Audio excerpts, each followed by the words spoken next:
पालकमंत्री जयकुमार भाऊ गोरे आपल्या समोर आहेत। भाऊ काय सांगाल, चंदनवटीचा सोहळा मोठ्या उत्साहात पार पडलाय, काय साकडे घातलंय सावता महाराजांच्या हे आज सावता बाबांच्या समाधीचा चंदनवटी सोहळा आज साजरा होतोय। प्रचंड मोठ्या उत्साहामध्ये महाराष्ट्रभरातल्या सावता बाबांच्यावर प्रेम करणाऱ्या सर्वच समाजाच्या लोकांनी याच्यामध्ये या सोहळ्यासाठी उपस्थिती लावली आणि दर्शन घेतलं। मी या ठिकाणी सावता बाबांच्या समाधीचा चंदनवटी सोहळा या ठिकाणी होत असताना सावता बाबांच्या कर्तृत्वाला आणि संत परंपरेला शोभेल असं भव्य दिव्य असं त्यांचं स्मारक या ठिकाणी उभं करण्याचा निर्णय महाराष्ट्राचे मुख्यमंत्री आदरणीय देवेंद्र फडणवीस साहेब यांनी घेतला आहे।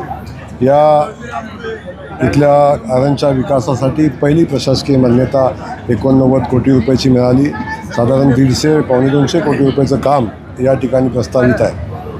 त्यामध्ये याचं काम प्रत्यक्षात 24 ऑगस्टला चालू करण्याचा निर्णय आम्ही केलेला आहे। माननीय मुख्यमंत्री महोदय या ठिकाणी उपस्थित राहतील याचाही मनापासूनचा आम्हाला आनंद आहे। सगळे गावकरी असतील, शेतकरी बांधव असेल, त्या सगळ्यांना सोबत घेऊन एक विचारानं कुणाच्या मनामध्ये किंतु परंतु न ठेवता हे या ठिकाणी आरण क्षेत्राचा विकास व्हावा अशा पद्धतीची आमची भावना आहे। सावता बाबाच्या चरणी हेच मागितलं की आता ही सगळी सेवा करण्याची ताकद आमच्या सगळ्यांच्यामध्ये द्यावी आणि ती सावता बाबांच्या मला खात्री आहे की ती सगळी शक्ती आम्हाला यातून मिळेल।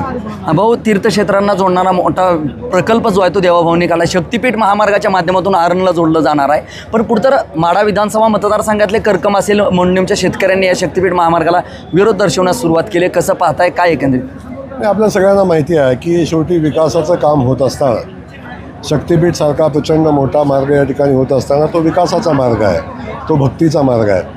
असे अनेक शक्तिस्थानं जोडण्याचं काम या मार्गाच्या माध्यमातून होणार आहे आणि याच मार्गावरून विकास पण या मार्गावरून होणार आहे। आणि म्हणून ठीक आहे, कधीकधी विकासाचं काम होत असताना आपली स्वतःची मालकीची जी जमीन वर्षानुवर्ष पिढ्यानपिढ्या लोकांनी सांभाळलेली आहे, ही जमीन शक्तिमार्गात जात असताना थोड्या वेदना शेतकरी बांधवांना होतात। तो त्याची योग्य नुकसान भरपाई देऊन त्यांना शेतकऱ्याला पुनर्स्थापित कसं करता येईल याचाही या निमित्तानं विचार केला जातो। मला खात्री आहे समृद्धी महामार्ग झाला किंवा अन्य सगळे पालखी मार्ग झाला त्याहीवेळी अशा पद्धतीच्या शेतकऱ्यांच्या भावना होत्या, परंतु शेतकऱ्यांचं समाधान झाल्याशिवाय हा रस्ता पुढे जाणार नाही, रोड पुढे जाणार नाही। शेवटी हा मार्ग भक्तीचा आहे। कुणाच्या ही भक्तीवर आक्रमण करून ती त्यांची जमिनीवर भक्ती आहे त्याच्यावर आक्रमण करून कुठलंही काम केलं जाणार नाही। सगळ्यांना विश्वासात घेऊ, सोबत घेऊ आणि हा शक्तिपीठ महामार्ग पूर्ण करू। भाऊ, शेवटचा प्रश्न, एकीकडे अशोक खरातचं प्रकरण सातत्यानं गाजतंय, दुसरीकडे आज काँग्रेसच्या खासदार प्रणिती शिंदेंनी थेट वार केला की एन्काउंटर देखील सत्तेतल्या सहभागी असलेले नागरिक नेते मंडळी करू शकतात। नाही, मला अलीकडच्या काळामध्ये प्रणितीताईंच्या वक्तव्याचं कौतुक वाटतं।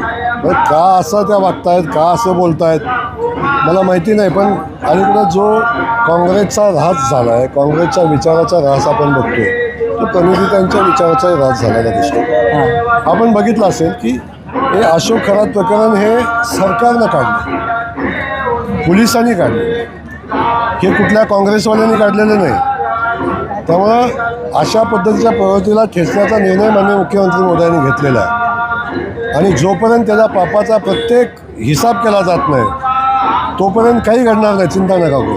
त्यामुळे जो ह्या पापात सहभागी आहे, ज्यांनी हे पाप केलं आहे त्याला मदत केलेली आहे, त्याला जर शिक्षा होईलच होईल, पण ज्यांनी मदत केली त्याला पण शिक्षा होईल आणि ती शिक्षा होईपर्यंत देवाभाऊचं सरकार थांबणार नाही। प्रणितीताईंना विनंती आहे, फार टेन्शन घेऊ नका, फार काळजी करू नका। काळजी करण्यासारखे दुसरे खूप विषय आहेत, त्याची काळजी करा। मला